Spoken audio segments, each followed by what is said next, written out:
بسم الله الرحمن الرحيم بسم الله الرحمن الرحيم الحمد لله رب العالمين والصلاة والسلام على أشرف الأنبياء والمرسلين سيدنا ونبينا ومولانا محمد وعلى آله وأصحابه أجمعين أما بعد. Kardeşler, Ömer bin Xattab radiyallahu anhu buyurur ki, cahiliye zamanı ettiğimiz iki şeyi hatırladıkda birine ağlayıram, diğerine gülürəm. Güldüğüm odur ki, halvadan bütlər düzəldərdik və onlara ibadət edərdik.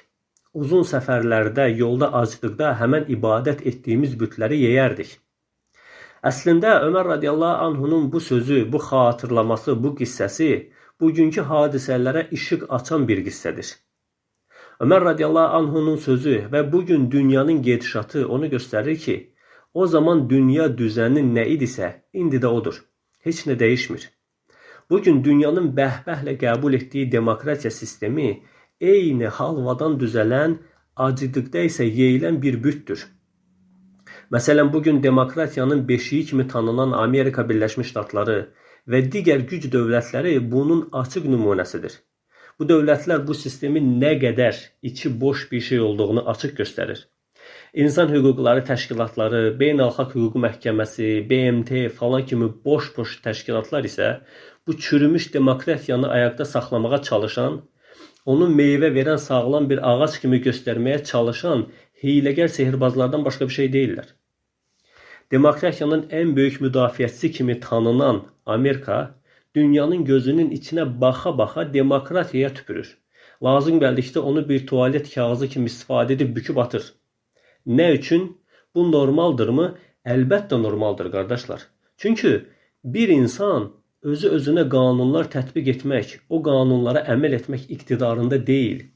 İnsan özü-özünü nəyəsə məcbur etmək, öz qanunlarına əməl etmək fitrətində yaradılmayıb. İnsan yaradılıb və ona nəfs deyilən bir şey verilib. O nəfs ki, insanı daim şərrə sürükləyir. Həmçinin ona bir şeytan musallat edilib. O şeytan ki, daim onu azdırmaqla məşğuldur. İnsan övladı öz mənfəətlərinə düşkün, öz mənfəətlərini daha üstün görmək fitrətində yaradılıb. O şübhəsiz ki, özünün qoyduğu qanunlar öz mənfəətlərinə zidd gəldikdə, ya o qanunları dəyişəcək, ya da onu tapdalayacaq. Bu çox normaldır. Bu insanın yaradılış şəklidir. Allah Əzzə və Cəllə Quran-ı Kərimdə insanı vəsf edir və daima insanı mənfi şeylərlə vəsf edir. Allah Əzzə və Cəllə İbrahim surəsi 34-cü ayədə buyurur ki, həqiqətən insan çox zalım və çox nankordur. Çox zalım və çox nankordur. Yəni Əshab surəsində Allah Əzzə və Cəllə buyurur ki, insan çox zalım və çox cahildir. Başqa ayədə buyurur ki, insan zəifdir. Başqa ayədə buyurur ki, insan tələskəndir. Yəni Allah Əzzə və Cəllə insanı ən şərəfli məxluq kimi yaradıb, amma Quranda onu əsla tərifləməyib, daim pisləyib. Biz hər birimiz bu həqiqəti öz-özümüzdə rahat müşahidə edə bilərik. Məsələn, mən Ramazan ayında isti yay günündə ac, susuz qalmağı bacarıram. Özümü buna məcbur edirəm. Çünki oruç tutmağı özümə vacib etməmişəm. Ac, susuz qalmağı özümə məcbur etməmişəm. Bunu hər şeyə gücü çatan bir qanunu, Allah Əzzə və Cəllənin bir qanunu pozduğum zaman məni cəzalandıracaq bir qüvvənin, bir gücün, Rəbbimin olduğuna inandığım üçün edirəm. Amma mən adi günlərdə, məsələn, axşam saat 6-dan sonra yeməməyi özümə vəd edirəm. Belə edək ki, özümə vacib edirəm ki, mən saat 6-dan sonra yeməyəcəm. Yəni, bir növ özümə saat 6-dan sonra yeməyi, içməyi qadağan edirəm. Amma heç vaxt buna əməl etmirəm. Bir də görürsən ki, acdımsa gecə saat 1-də də qalxıb yemək yeyirəm. Çox asanlıqla özümə qoyduğum qanunu pozuram. Nə üçün? Çünki bu qanunu özümə qoymuşam. Pozduğum zaman məni hesaba çəkəcək, məni cəzalandıracaq bir güc yoxdur. Niyə özümü ac yatmağa məcbur etməliyəm ki? Yəni, bu mənim insanlıq təbiətimdir. Bu mənim yaradılış fitrətimdir. Ölkələr də belədir, qardaşlar. Ölkələr insanlar kimidir. Bütün insanlar bir cavabın axtarışındadır. İnsanları bir sual narahat edir ki, bəs Amerika, İsrail və s. güc ölkələr özləri demokratiyanı niyə pozurlar? Sualla cavab vermək lazımdır. Niyə pozmasınlar ki?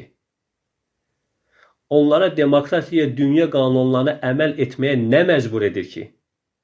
Dünyada onlardan daha güclü kim var ki, onları bu qanunlara əməl etməyə məcbur etsin? Heç kim. Əlbəttə ki, mənfəətlərinə zidd gəldiyi zaman onu pozacaqlar. Demokratiya dəyərləri, demokratiya falan feşməkanı dünya güclərinin dilində olan boş bir söz yığınıdır, boş bir lafdır. Yəni, dünya güclərinin acanda öz halvadını düzəltdikləri bütlərini yeməsi insani olaraq çox təbii və çox normaldır. Bundan başqa cür də ola bilməz. Bunun əksini yalnız olduqca sadəli övünsən ya da uşaq ümid edə bilər. Yəni, bundan başqa cür olsa, bu insan yaradılışına, insan fitrətinə zidd olar. Yəni, yuxarıda zikr olunan ayələr bunun bariz misalıdır. Deyirlər ki, bəs vicdan, bəs insani dəyərlər, baxın qardaşlar, vicdan qanunlara əməl etmək üçün kifayət olsaydı, Allah Əzə və Cəllə insanlar üçün cəhənnəmi yaratmazdı və dünyada da cəzalar təyin etməzdi. İnsanı insanlığa, vicdana təşviq edən Quran-ı Kərim kimi ikinci bir kitab yoxdur. Allah Əzə və Cəllə yaxşılıq edənləri, insanlarla gözəl davrananları, ədalətli olanları, rəhimli olanları, İnsanlara qarşı mərhəmətli olanları daima müjdələyir, cənnətlərlə müjdələyir. Amma bununla yanaşı cəhənnəmi yaradıb. Bununla yanaşı dünyada belə cəzalar təyin edib. Dünya və axirət cəzası təyin edib insanlar üçün. Nə üçün? Çünki Allah Əzə və Cəllə öz yaratdıqlarını ən yaxşı tanıyandır. Allah Əzə və Cəllə yaxşı bilir ki, vicdan, insanlıq falan insanı doğruya yönəltmək üçün kifayət deyil. Baxın, Məkkə müşrikləri, Əbu Cəhil, Əbu Ləhəb yaxşı bilirdilər ki, ibadət etdikləri bütləri özlərinə bir xeyir ya da zərər verməyə qadir deyil. Onlar bunu yaxşı bilirdilər. Vaxtaşırı bunu etiraf da edirdilər. Amma müsəlmanlar, zəif təbəqə bütlərin bir xeyir ya da zərər vermədiyinə etiqad etməyə başladıqda, onlara qarşı şiddətli hücuma keçdilər. Onları müqəddəs hesab etdikləri bütlərinə asi olmaqla, onlara istihza etməklə günahlandırdılar. Öldürdülər, döydülər, işgəncə etdilər, sürgün etdilər. Amma özləri də o bütlərin bir daş parçası olduğunu bilirdilər. Nə üçün belə etdilər? Çünki o bütlər zəifləri, kölələri itaət altında saxlamaq üçün bir vasitə idi. Həmçinin bir qazanc vasitəsi idi. Yəni, Əbu Cəhil deyir ki, mən inanmaya bilərəm, amma sən inanmalısan. Yəni, eyni Firavun. Firavun dinləri inkar edirdi. Mən sizin ən uca Rəbbinizəm deyirdi. Özü dinlərə inanmırdı. Amma Musa əleyhissalam insanları öz dininə dəvət edəndən nə dedi? Quran-ı Kərimdə Allah Əzə və Cəllə buyurur. Firavun dedi ki, məni buraxın, Musanı öldürüm. Qorxuram ki, o sizi dininizdən döndərər. Musa narahat idi ki, Firavun narahat idi ki, Musa əleyhissalam insanları azdırar, fitnə fəsad yaradar. Qorxuram ki, o sizi dininizdən döndərər. Allah Əzə və Cəllə Quran-ı Kərimdə Firavun haqqında buyurur ki, "Yüzəbbihunə əbnəəhum və yəstəhyunə nisəəkum." Yüzəbbihunə əbnəəkum və yəstəhyunə nisəəkum. O sizin qadınlarınızı, övladlarınızı öldürürdü, oğlan uşaqlarınızı öldürürdü, qadınlarınızı isə əsir götürürdü. Həmən Firavun Musanın fitnə fəsad törətməsindən qorxurdu. Yəni, zaman dəyişməklə insan övladı dəyişmir. Dünyanın düzəni dünən necə idisə, bugün də elədir. Bugün Amerika Birləşmiş Ştatları dünyanın gözünün içinə baxa-baxa istədiyini edir. Demokratiya qanunlarını alt-üst edir, tüpürür qanunlara. Deyir, məsələn, Grenlandiya adasını özümə ilhaq edirəm. Venezuelanın prezidentini bir gecədə qaçırır. 70 min məsum insanı qətl edən İsraili dəstəkləyir. Ona silah verir. İraqa girir, məhv edir, çıxır. Əfqanistana girir, məhv edir, çıxır. Yəni, dünyada polislər tərəfindən dinc insanların öldürülməsinə görə ABŞ birinci yerdədir. İl ərzində 1200-1300 insan təxmini statistikaya görə polis tərəfindən güllələnir. Amerikada il ərzində 1200 və yaxud 1300 nəfər polis tərəfindən dinc insan güllələnir. 2023-cü ildə 1247 nəfər polis tərəfindən güllələnərək öldürülüb. Yəni, gözünün üstündə qaşın deyən varmı? Xeyr. Ümumi statistikaya görə 2013-cü ildən bu tərəfə demokratiyanın beşiği olan Amerikada 13.000 nəfər polis tərəfindən güllələnərək öldürülüb. Yəni dünyada ikinci bir ölkə yoxdur. Belə bir ölkə yoxdur. Dünya sakitcə bunu kənardan izləyir. Xırda para söz etirazları olur ki, bu da ABŞ üçün milçək vızıltasından başqa bir şey deyil. Dünya ciddi şəkildə buna etiraz edə bilirmi? Xeyr. Nə üçün? Çünki gücdür.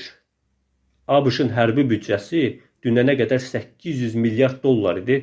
İndi isə təzə qanunla 1,1-1,2 trilyon dollara qalxıb.